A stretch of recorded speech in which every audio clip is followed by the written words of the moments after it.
अस्सलामुअलैकुम viewers, welcome back to my channel Roshni creations. आज की इस वीडियो में हम फ्रॉक की कटिंग और स्टिचिंग करेंगे। तो उसके लिए मैंने एक सूट का कपड़ा लिया है, इसमें से हम सिर्फ एक फ़्रॉक बनाएंगे। इसके साथ लगाने के लिए मैंने डोरी ली है। इसमें से बॉडी का कपड़ा कटिंग करके मैंने अलहदा कर लिया है। लंबाई इसकी 13 इंच है। उसके बाद मैं तीरे का निशान लगा रही हूँ 14 इंच पे। ये सारे निशान आप अपने नाप के हिसाब से लगाएंगी, मैं आपको तरीका बता रही हूँ। उसके बाद फिटिंग का निशान मैंने लगाया है और अब मैं आर्म होल का निशान लगा रही हूँ 8 इंच पे। इस तरह से हमने निशान लगा लेने हैं। कमर से इसकी चौड़ाई मैंने 16 इंच रखनी है, तो 8 इंच पे मैं निशान लगा रही हूँ। उसके बाद आर्म होल की गोलाई का निशान लगाना है। आर्म होल का निशान लगाने के बाद अब मैं हाफ इंच से कंधे का निशान लगा रही हूँ तिरछा। ये निशान हमने इस तरह से तिरछा लगाना है। 4 इंच का मैं कंधा बनाऊंगी और 3 इंच का इसका गला बनाऊंगी। गले की चौड़ाई मैंने 3 इंच रखी है और गहराई इसकी 3 इंच ही है। निशान लगाने के बाद अब हम इसकी कटिंग कर लेते हैं।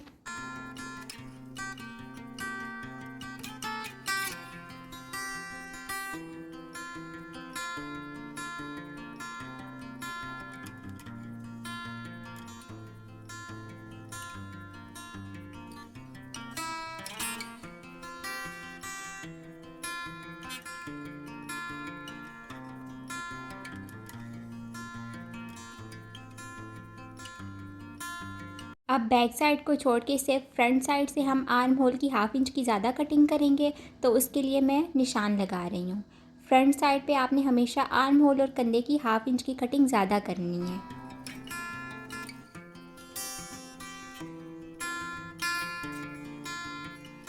ये देखिए, बॉडी की कटिंग करने के बाद इसके घेर का कपड़ा भी मैंने उतार लिया है। इसके मैंने डबल फ्रिल बनानी है, तो 2 घेर मैंने लिए हैं, एक ऊपर वाला और एक नीचे वाला। जो पेटी के साथ घेर जुड़ेगा ऊपर वाला, उसकी चौड़ाई मैंने ली है जितना मेरे पास कपड़ा था, और इसकी लंबाई मैंने 18 इंच ली है। जो दूसरे वाला घेर है, इसकी चौड़ाई मैंने जितना कपड़ा था उतनी ली है, और फिर मैं इसके साथ एक और पीस भी डालूंगी, और इसकी चौड़ाई मैंने 16 इंच ली है। नीचे वाले घेर की चौड़ाई ज़्यादा लेनी है क्योंकि हम इसमें प्लेट्स डालेंगे। तो सबसे पहले मैंने इसको पिको करवा लिया है, दोनों घेर को। आप चाहें तो कोई सी भी पिको करवा सकती हैं, मैंने बेबी पिको करवाई है। अब मैं इनके साइड पे सिलाइयाँ लगा के इनको बंद कर रही हूँ। आपने दोनों साइड से इन दोनों घेर को बंद कर लेना है। एक साइड पे मैंने पिको की है और दूसरी साइड को मैंने सिंपल छोड़ा है। इस तरह से हमने इसकी साइड्स बंद कर लेनी है। उसके बाद अब हम घेर को जोड़ेंगे आपस में। दोनों फ्रिल को मैंने 4 पोर्शंस में डिवाइड कर लिया। इस तरह से मैंने टेलर चॉक से निशान लगा लिया है। इस तरह से जब आप कपड़े को पोर्शंस में डिवाइड कर लेंगी तो आपको इसको जोड़ने में आसानी होगी और प्लेट्स पूरी फ्रॉक में बिल्कुल बराबर डलेंगी। तो ये देखिए, जिस तरह से निशान है इनको मैं ऊपर नीचे रख रही हूँ। चारों निशानों को हमने इस तरह से ऊपर नीचे रख के ऊपर पिन्स लगा लेनी है। तो पहली पिन मैंने लगा ली है। उसके बाद दूसरे निशान को भी उसी तरह से ऊपर नीचे रख के हमने दूसरी पिन लगा लेनी है। ये देखिए, मैं इसको किस तरह से रख रही हूँ। जो हमारी बेबी पीको वाला साइड है उसको मैं ऊपर की तरफ रख रही हूँ ताकि वो हमारी प्लेट्स के ऊपर नज़र आए। इस तरह से आपने इस कपड़े को दूसरे कपड़े के ऊपर रखना है और पिन्स आप लगा लेंगी तो आपको प्लेट्स डालने में बहुत ज़्यादा आसानी होगी। तो चारों साइड्स को इस तरह से आपने जोड़ लेना है पिन से। उसके बाद अब हम इसकी सिलाई लगाएंगे। तो सिलाई अब हम बहुत ही ज़्यादा आसानी से लगा सकेंगे क्योंकि हमें पता है कि हमने कितनी जगह पे कितनी प्लेट्स डालनी है। तो इस तरह से आपके लिए आसानी होगी। अब मैं बिल्कुल बराबर बराबर प्लेट्स डाल रही हूँ, थोड़ा थोड़ा सा गैप रखते हुए।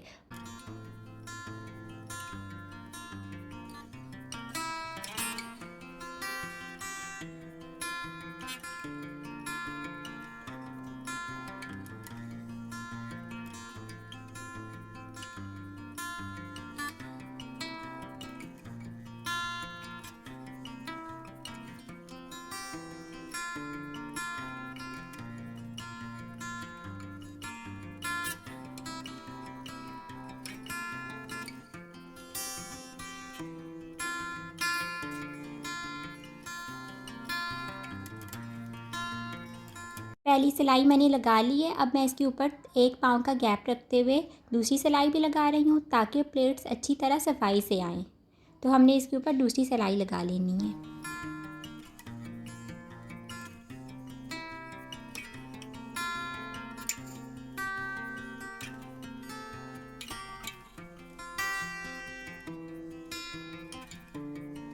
ये देखिए ये हमारा घेर तैयार हो गया है और देखिए कितनी सफाई से और बिल्कुल बराबर प्लेट्स आई हैं। तो आपने इस तरह से निशान लगा के पिन्स लगा लेनी है, आपकी भी इसी तरह से प्लेट सफाई से और बराबर आएंगी। ये वाली साइड हम पेटी के साथ जोड़ेंगे, इसके भी मैंने 4 पोर्शंस पे निशान लगा लिया है। तो अब हमने एक पेज ले लिया है, अब हम इसके ऊपर गला बनाएंगे। तो जो मैंने आपको डोरी दिखाई थी, डोरी को हमने पेज के ऊपर लगाना है।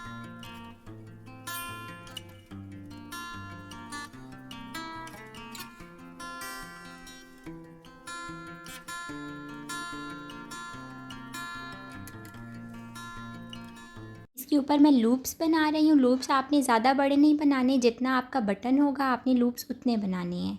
और इनमें थोड़ा थोड़ा सा मैं गैप दे रही हूँ। इस तरीके से जब आप लूप लगाएंगी तो आपको लूप लगाने में आसानी होगी। 12 लूप्स मैंने लगा लिए हैं। अब इस पेज को हम बॉडी के कपड़े के ऊपर रख के जोड़ेंगे। तो आपने बिल्कुल इसको सेंटर में रखना है। सेंटर में रख के पिन लगा लेनी है दोनों साइड्स पे। पिन लगाने के बाद अब हम इसके ऊपर सिलाई लगाएंगे।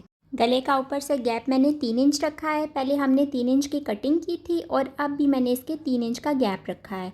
तो 6 इंच की गहराई का हमारा गला बनेगा।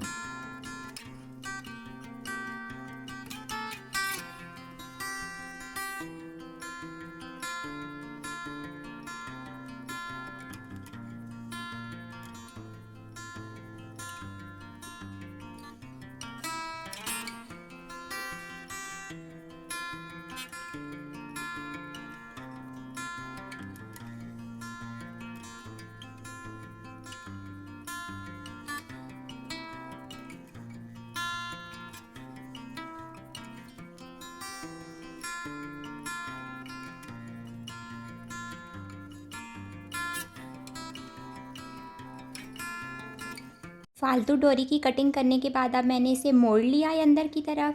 अब हम इसके ऊपर सिलाई लगा रहे हैं। इस तरह से जब आप इसके ऊपर सिलाई लगाएंगी तो ये आपको नीचे की साइड से बिल्कुल भी नज़र नहीं आएगा, ये अंदर की तरफ चला जाएगा और ये गुम सिलाई में लग जाएगा। तो इस तरह से आपने इसकी सिलाई लगा लेनी है।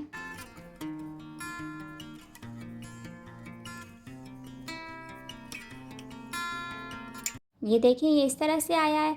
अब हम इसकी पट्टी बना रहे हैं। तो पट्टी बनाने के लिए मैंने 2 इंच चौड़ाई के कपड़े को फ़ोल्ड करके सिलाई लगा ली है। साइड से फालतू कपड़े की कटिंग करने के बाद हमने इसको सीधा करना है। सीधा करने का तरीका बहुत आसान है। इस तरह मशीन की मदद से आप इसको सीधा कर सकती हैं। सीधा करने के बाद हमने इसको इस्त्री कर लेना है ताकि इसमें जो सिलवटें हैं वो निकल जाएं। इस तरह से आपने इसके किनारे अच्छी तरह से निकालने हैं। इसको हम गले के नीचे लगाएंगे।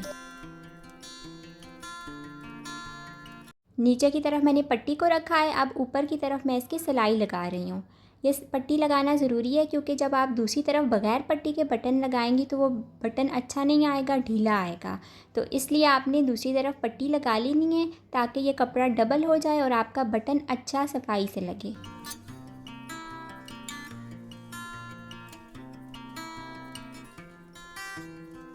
अब बुकरम पे गले की चौड़ाई मैंने 3.5 इंच ली है और गहराई मैंने इसकी 3 इंच ली है। निशान लगा के मैं इसकी कटिंग कर रही हूँ। अगर आपको डिटेल में गले की कटिंग करना सीखना है तो आप मेरी पुरानी वीडियोस में देख सकती हैं। इसके साथ साथ ही हम अब इसके ऊपर जो फ्रिल लगाएंगे उसको तैयार कर रहे हैं। ये 5 इंच चौड़ी मैंने पट्टी ली है। इसके एक तरफ मैंने पीको करवाई है और दूसरी तरफ मैंने इसे फ़ोल्ड करके सिलाई लगा ली है। अब गले की भी मैं सिलाई लगा रही हूँ। गले को कपड़े पे चिपकाने के बाद साइड से कपड़ा फ़ोल्ड करके हमने ये सिलाई लगा लेनी है। उसके बाद बॉडी के ऊपर इसको रख के हमने पिन्स लगा के इसकी सिलाई लगा लेनी है। बुकरम के बिल्कुल साथ साथ सिलाई लगानी है। सिलाई लगाने के बाद इसके जो अंदर फालतू कपड़ा है मैं उसकी कटिंग कर लूँगी। थोड़ा थोड़ा सा कपड़ा छोड़ के बाकी फ़ालतू कपड़े की कटिंग करने के बाद जो फ़ालतू कपड़ा हमने छोड़ा है उस पर कट्स लगा लेनी है। इससे सीधा करने में इसको आसानी होगी। कट्स लगाने के बाद सीधा करके मैंने इसको इस्त्री किया है और अब इसके ऊपर मैं दूसरी सिलाई लगा रही हूँ।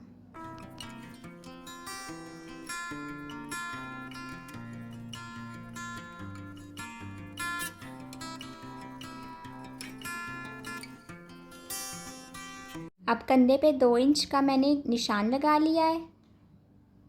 सेंटर में, यानी कि हमने इसके निशान लगाना है। उसके बाद अब नीचे की तरफ मैंने 4.5 इंच पे निशान लगाया है। इन दोनों निशानों को हमने इस तरह से मिला लेना है। दूसरी साइड पे भी सेम तरीके से कंधे पे 2 इंच का निशान लगाना है और नीचे हमने 4.5 इंच का निशान लगाना है। इन दोनों निशानों को आपस में मिला लेना है। इस निशान के ऊपर ऊपर हमने फ्रिल लगानी है। तो जैसे कि मैंने आपको बताया है कि इसके एक तरफ मैंने पीको करवाई है और दूसरी तरफ मैं इसके डोरी लगा रही हूँ। आप डोरी भी लगा सकती हैं और कोई लेस भी लगा सकती हैं। तो इस तरह से अब हम फ्रिल को बॉडी के कपड़े के ऊपर लगा रही हैं प्लेट्स डाल के। सेम प्लेट्स हमने बिल्कुल वैसी डालनी है जैसी हमने घेर में डाली थी।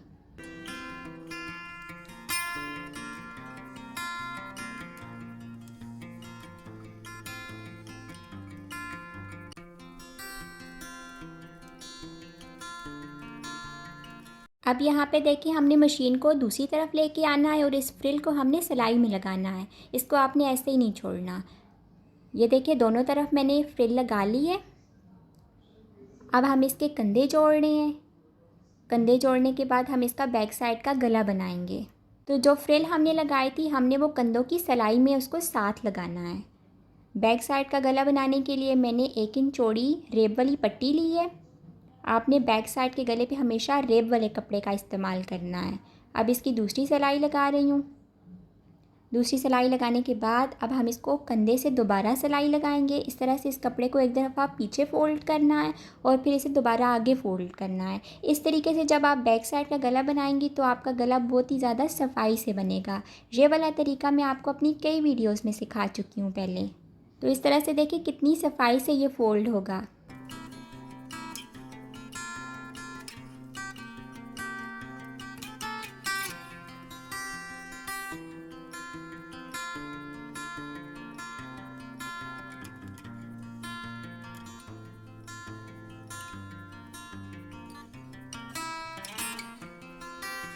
अब मैं इसकी साइड की सिलाइयाँ लगा रही हूँ।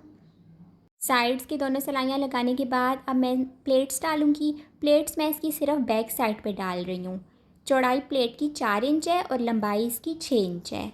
आप ये स्किप भी कर सकती हैं और आपकी मर्ज़ी है, ये आप डाल भी सकती हैं। मैं सिर्फ इसको बैक साइड में डाल रही हूँ। अब हम बॉडी के साथ घेर का कपड़ा जोड़ेंगे सेम उसी तरीके से जिस तरह मैंने पहले आपको सिखाया है कि हमने इसको 4 पोर्शंस में डिवाइड करके पिन्स लगा लेनी है ताकि हमें इसकी प्लेट्स डालने में आसानी हो।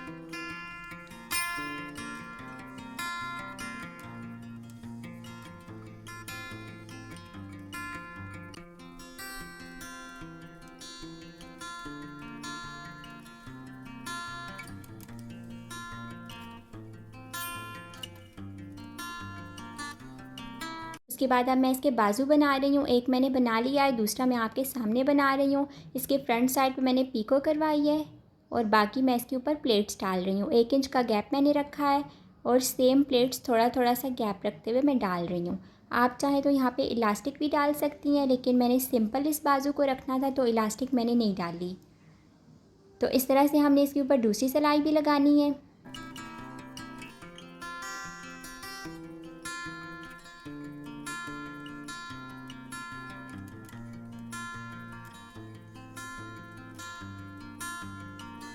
बाजू तैयार करने के बाद छोटा सा काम हम इसकी फ्रिल के साथ करेंगे। जो फ्रिल हमने इसकी कंधे की सिलाई में लगाई थी उसको तकरीबन हम 1 इंच खोल लेंगे। इस सिलाई को हमने 1 इंच खोलना है बाहर वाली साइड से। ये देखें 1 इंच हमने इसको खोला है। खोलने के बाद हमने 1 इंच का गैप दे के फ्रिल के ऊपर छोटा सा कट लगा लेना है। इस तरह से हमने बिल्कुल छोटा सा कट लगाना है। कट लगाने के बाद 1 इंच कपड़े को हमने ये देखिए इस तरह से फ़ोल्ड करके सिलाई लगानी है, क्योंकि हमने यहाँ से फ्रिल को बाहर निकालना है। तो इस तरह से हमने सिलाई लगा ली है। इसके बाद अब मैंने कंधे की सिलाई लगा के उसको बंद कर दिया है। अब मैं बाजू बॉडी के कपड़े के साथ जोड़ रही हूँ। उसके बाद हम इसका घेर तैयार कर रहे हैं। 1 इंच का गैप रखते हुए मैं डोरी लगा रही हूँ। सीधी सिलाई लगानी है और इसको हमने बिल्कुल ढीले हाथ पे लगाना है, खींच के नहीं लगाना। उसके बाद फ़ोल्ड करके हम इसकी दूसरी सिलाई लगा रहे हैं। इसके घेर के ऊपर आप लेस या फ्रिल भी लगा सकती हैं। तो ये देखिए हमारा फ़्रॉक बन गया है। सामने मैंने इसके बटन्स लगा लिए हैं। अगर आपको ये वीडियो अच्छी लगी है तो प्लीज़ इसे लाइक करें, मेरे चैनल रोशनी क्रिएशंस को सब्सक्राइब करें। अल्लाह हाफ़िज़।